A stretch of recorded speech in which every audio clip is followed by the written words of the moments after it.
Hi folks, this is Jeff Craddock of Greenbrier Pawn in Chesapeake, Virginia, and Hilltop Pawn in Virginia Beach. And we've done a at-home cleaning your jewelry video, but what I really get a lot of times is people ask us that, how do you make the jewelry look so good? They'll come in, they'll say, hey, would you clean this while I'm here? Sure, no problem. We come back here, we spend a couple of minutes, and they're just wowed by how it looks. And the big difference is what you can't do at home is have a buffer. Buffer makes all the difference in the world. So what we're doing is we're going to take the scratches out of the metal. So as you can see in my ring, there's tons and tons of scratches, and this is my own ring. I pulled it right off, and it's normal. You know, you grab things, you pick up things. I go to the gym, I'm holding a barbell, a dumbbell, whatever, and you know, things get scratched up. Now what happens a lot of times is if you have really big gouges, then we would go out here to the bench, and on the bench we would actually take some emery paper and we work most of that stuff out ahead of time. So you really chew away a lot of metal doing that. You don't want to do that all the time. That's maybe every couple of years, or when you really damaged your ring doing something. Most of the time what you want to do is just polish it. So when we polish things, yes, it does remove some metal, that's a fact, but it's very little. What really happens is we're using rouge on a buffing wheel, and you're heating the metal and you're moving the metal and smoothing the metal. It doesn't strip it away so much. So as you can imagine, these things get hot. Now if you're an actual jeweler, those guys can hold anything in their fingers because they're always back here working on something that is heating up in their hand. And you're going to see a big difference in the way this ring looks when I'm finished. So a couple of things real quick. When you go somewhere, you want to make sure that if they're buffing, that they're paying attention to your surfaces. And what I mean by that is, you can see here on my ring that there's a flat surface on each side where there's an edge. The ring comes up and then it turns over to the top as it goes around here. So you want to keep that edge nice and clean because that's what makes it look new. When it starts getting rounded like this, the ring looks old and kind of worn. Now, if the ring is a 100-year-old vintage engagement ring, there's only so much I can do. It's been just from general wear, that's going to happen.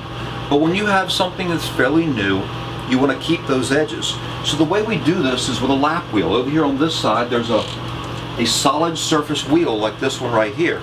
And essentially what happens is this wheel is spinning this way, and we put the ring up against here, so that it's taking that surface in one nice flat piece. We do the same thing on this side, and then you can go to doing this round surface. And you just have to be careful. You want to be on this way, you don't want to be at an angle, and this is not something you're going to be doing yourself. I'm just telling you what we do, and that's why they come out looking so nice. So let me buff a little bit. Generally speaking, if it was a piece that was an engagement ring that was really dirty, we might clean it first, let it sit in the ultrasonic to where the piece was already nice and clean. In this case, I do have some small stones, a couple small sapphires and a couple small diamonds in the top of my ring, but it's just scarred up. It's not really all that dirty, so we're not going to worry about that. We're going to skip that part.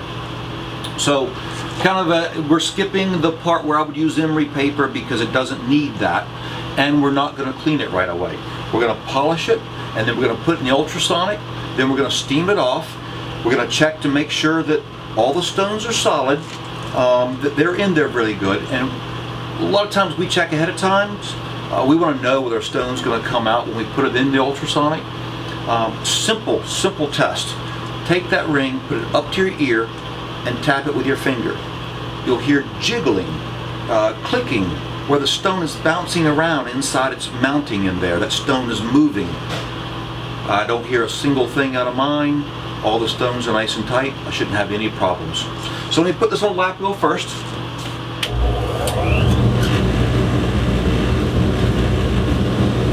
It doesn't take a whole lot of work. Big difference there already.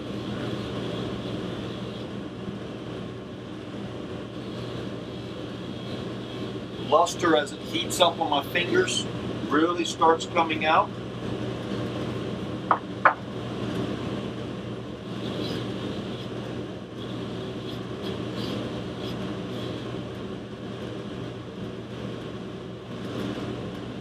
I put them over here where there's air coming off that wheel to cool them off a little bit.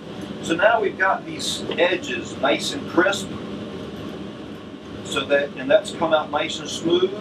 Most of the scratches are gone. Looks like there's one pretty big gouge here, but in reality I'm not going to always go after every gouge to get that out. Now if that's what you wanted me to do, you wanted it done that way, then I certainly would do it. At this point, seeing that one big nick, I would probably go back to the bench and work on that with emery paper. But this ring's had it done many times, so I'm going to pass on that. So now I'm going to put it on this regular buffing wheel here. We're using a rouge that helps move the metal and heat the metal.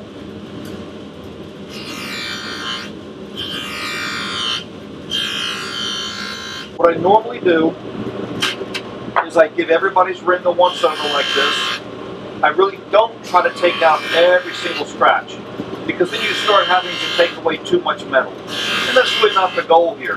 The goal is to make something look nice and bright again.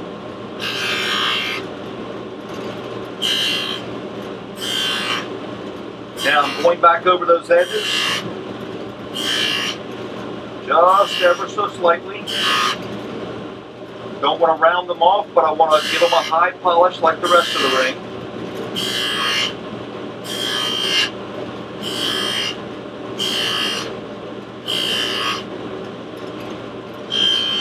And one final run over the outer surface.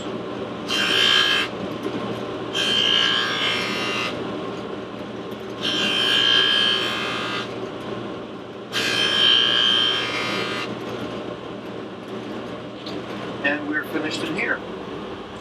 We're going to take this ring now and put it over in the ultrasonic, clean it, get all the rouge off of it, we'll steam it, and this thing's going to look pretty close to brand new. Okay, so now that we've finished polishing, we've got a nice bright shine. The rouge really embeds itself not only on my fingers but on the piece. So we have ultrasonics. You can see we have a variety of them here, and we have some very highly engineered pieces that we use a lot of times, like paper clips.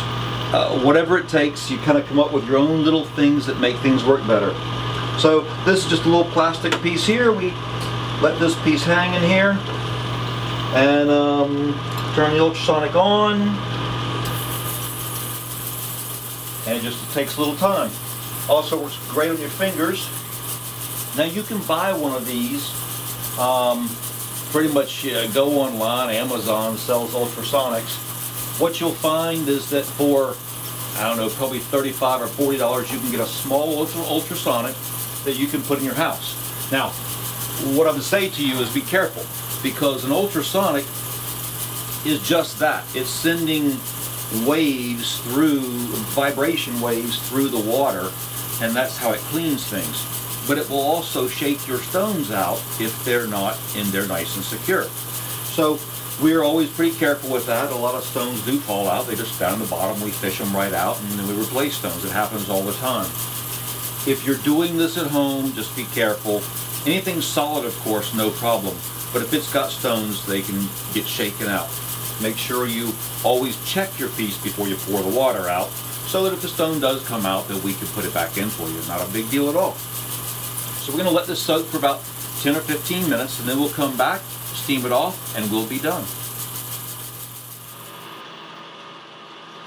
Okay folks, so now our ultrasonic is turned off. We're going to take our ring out. It's nice and clean. We're going to do one more thing. We steam everything off, and the steam does a couple things. One, it rips the rest of the rouge off that might be on there. It heats it up a little bit. But the biggest thing is it really cleans down in the crevices around stones. You can see there's a lot of pressure that comes out. It comes out at about 75. We're running about 60 pounds of pressure right now. Now, in addition to that, we turn it over, and like most rings, if you look on the back side of a solid piece ring, there's actually a hole drilled out. And that hole allows light to come through so the stones are brighter.